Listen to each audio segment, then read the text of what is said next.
ESPN senior NBA insider Adrian Wojnarowski joins us now. So, Woj, what has prompted this move to open these facilities? It's a rather complicated team-by-team and state-by-state scenario.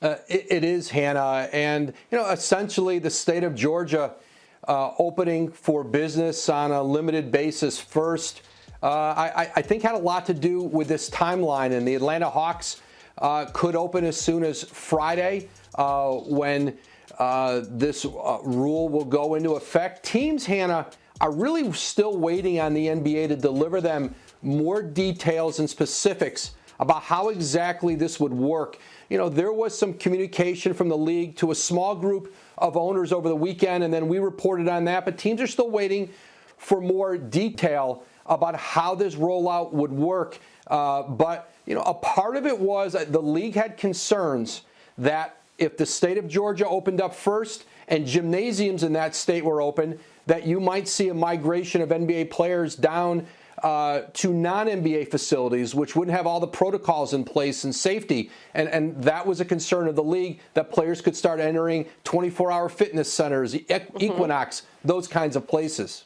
That makes a lot of sense, because even though we see things like LeBron James on Instagram and all the workout equipment he has, a lot of these players really depend on those team gyms. They don't have those kind of facilities where they live. And you have made it very clear this does not mean a resumption of the season is imminent, that the NBA is unsure when and if it can play again. This is sort of, I guess, a first baby step, if you will. But what concerns exist with even this first step?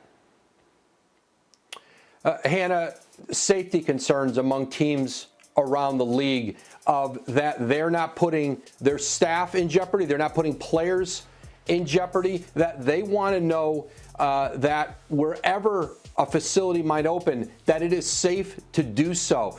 And that's why teams are still waiting for more guidance from the league about how this will work. And it's not just the safety of their players, but coaches who potentially would be working with players. These are all the same concerns that led the league to shut facilities down several weeks ago.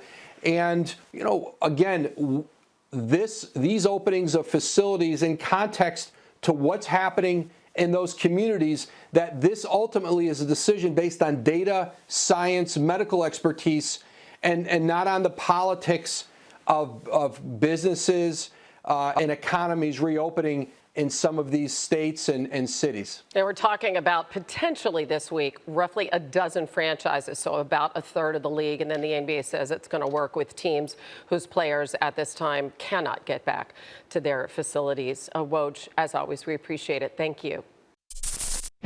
Thank you for watching ESPN on YouTube. For live streaming sports and premium content, subscribe to ESPN+.